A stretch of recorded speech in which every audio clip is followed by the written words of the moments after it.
Every story has a body and a soul.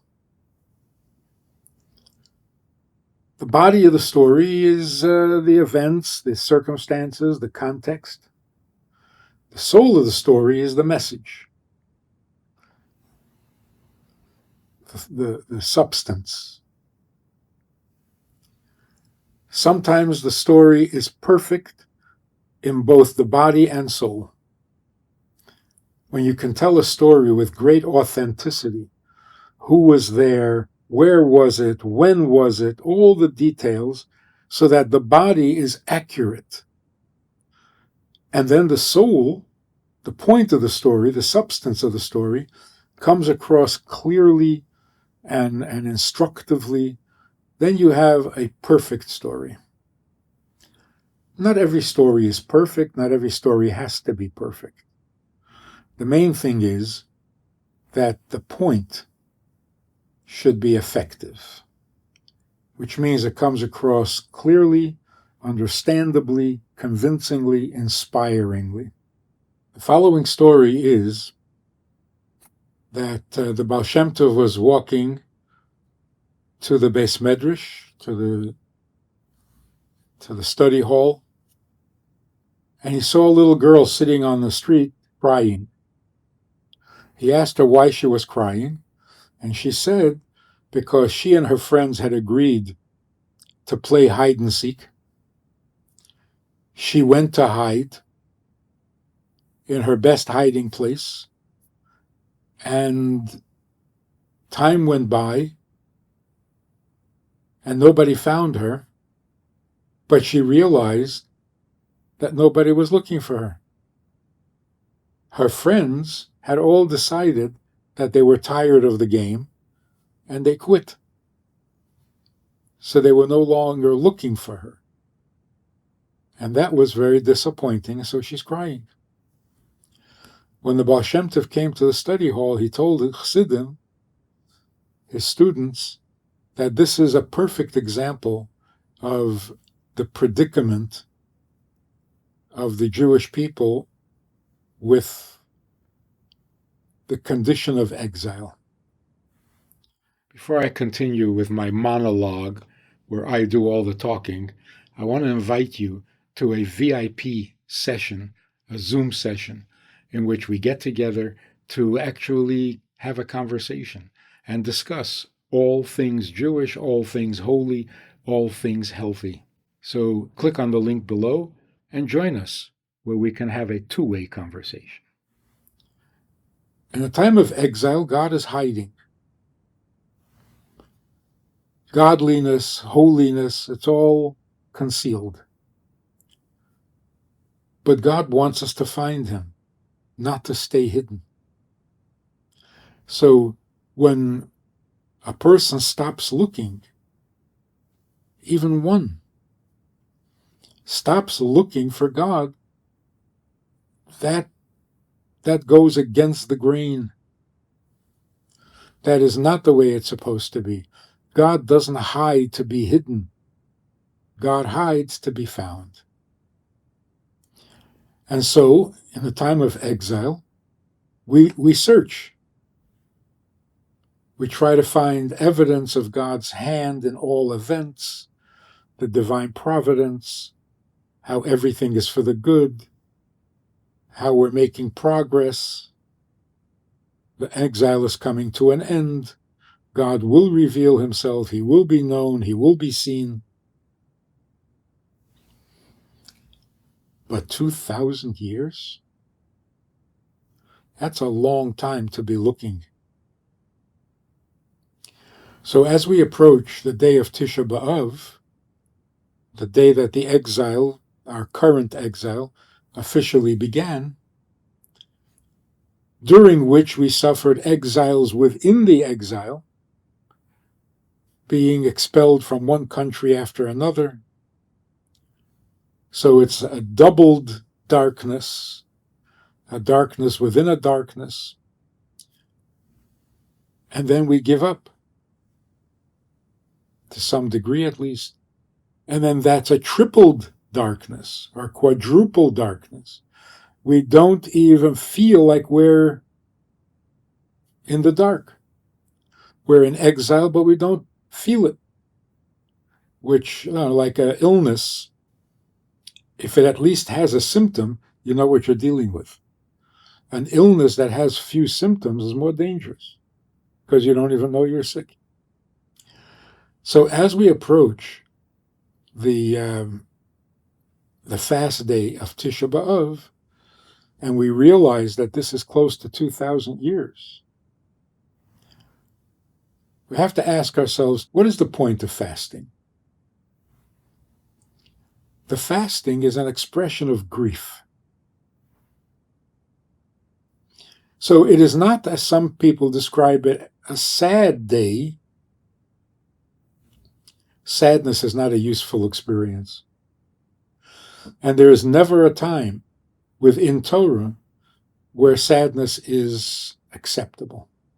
It's never. It's lifeless. Lifeless is unholy. So it's not a time of sadness, it's a time of grief. Grief is holy. Not the most pleasant form of holiness, but it's holy. It's a mitzvah to grieve somebody passes away. Grieving is full of life. Where in sadness, all you want to do is sleep. When you're grieving, you can't sleep and you can't eat. So when we're asked to grieve for the Bais Hamikdash, Chabad insists on truth. You can pretend you're grieving. You can put on a long face and mope around and be miserable because you're hungry, and you can call that grieving over the Bais Hamikdash. But it's not true. And if it's not true, then it's not kosher. There's never anything fake or artificial in mitzvahs and Torah and Judaism. So what does it mean? 2,000 years since the destruction of the temple, you should be grieving. I can't imagine. How can you grieve over something you never had, over something you never saw, over something you don't understand? I'm a kohen. So when the temple is rebuilt, I'm going to do some of the work there in the rotation when my turn comes. Sacrificing, I don't know. It doesn't sound appealing. What is that holiness? I don't know. I never saw it. I never experienced it. So how can I be expected to grieve over the loss of a temple? How sincere can that grief be? So what we're really grieving even today is not so much the actual temple. We're grieving the condition in which darkness can overwhelm light, where evil can be stronger than goodness. That's something we do understand. That's something we experience all the time, even just within ourselves. All the good intentions, all the good resolutions that don't happen. Why? A little light is supposed to dispel a lot of darkness. Darkness is not supposed to discourage the light. So when evil people can destroy a holy temple, we do know what that's like. Not the body of the temple. We don't know that. We don't know how holy a place can be. We've never seen it. But we do know that this is not acceptable.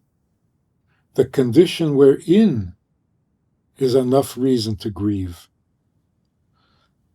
But you can't grieve all year. Then you become useless. So there's one day of the year where we're not only allowed, not only given permission, but actually required. All the stuff that's going on around us that deserves to be grieved over, one day a year, feel it, experience it. Like every holiday. Rosh Hashanah is the anniversary of creation. Well, the world is created every day. Why don't we have Rosh Hashanah every day? So obviously, one day or 2 days is enough to cover the year. So that's certainly true with grief. So what are we grieving actually? Not something that happened a long time ago.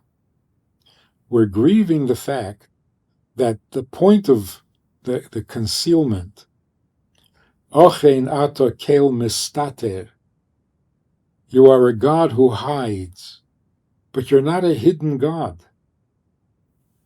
You want to be found, you want to be understood, and you want to be known. And we're trying. But for 2,000 years? That's asking a bit too much. So in a sense, as we're removed from the Bais Hamikdash itself and find it almost impossible to grieve over the Bais Hamikdash, but the soul of the story is even more powerful today than ever. Because search for a week, search for a month, for 10 years, 40 years. But 2,000? The grief just keeps growing with every year.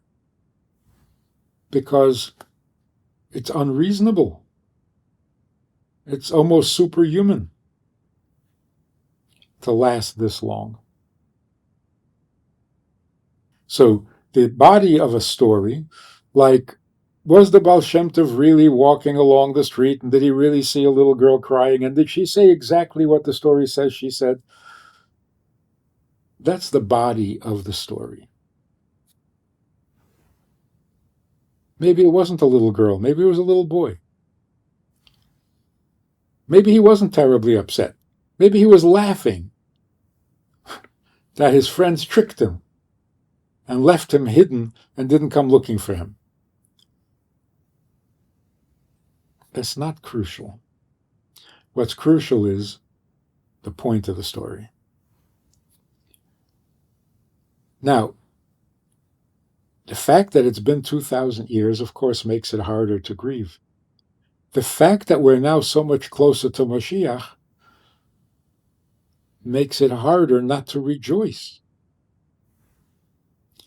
So the thought of another Tisha B'Av is really distasteful. But the realization that this is probably the last Tisha B'Av that we're going to be fasting is exciting. So we just had a session with teenage girls from all over the country who 3 weeks, instead of going off to camp, they came to a Beis Chana session. There were some activities, of course, but every day there were 2 classes, morning and night, and there was a lot of discussion, a lot of study, all the heavy questions in Judaism and life and so on. And sitting there, it occurred to me that this is absolutely amazing. 3,000 years since God spoke to us, 2,000 years since we had a temple, 2,000 years of inhumane suffering and persecution. Children growing up with parents who were not particularly interested in Judaism, did not teach them, did not model a Jewish life for them, and they choose to spend 3 weeks of their vacation finding out what being a Jew is all about. This is awesome. I told them, you're making it harder for me to grieve. You're making it harder to feel the pain of how long this has been going on, because you're the light at the end of the tunnel. You're the inspiration and the fulfillment of the prophecy that in the end of days, children will be more traditional, children will be closer to God than their parents. And that's what's happening. So, if Mashiach doesn't come before Tisha B'Av, we'll fast again. But the grief is not as bad. It's a mix. It's bittersweet. It's 2,000 years too long, but those years are ending on a very positive, upbeat note. That's the reality. And to pretend otherwise is not kosher. There's no pretending in Judaism. So as one famous rabbi once said, if we can't grieve properly and observe this day properly, then if God is disappointed on how we grieve, so let him take away the holiday and we'll never grieve again, and nobody will complain about that. So let this holiday turn into a true holiday, not a fast day, but a feast, not sad, God forbid, and not grief, but the happiest of days. Because when the light finally overcomes the darkness, there's no greater joy. If you enjoyed this conversation or this topic, and you're looking for more information, or you want to hear it again from another angle, there's a way to do that. And that is in this book. It's all there. Order it from Amazon. You can read it, reread it, and share it.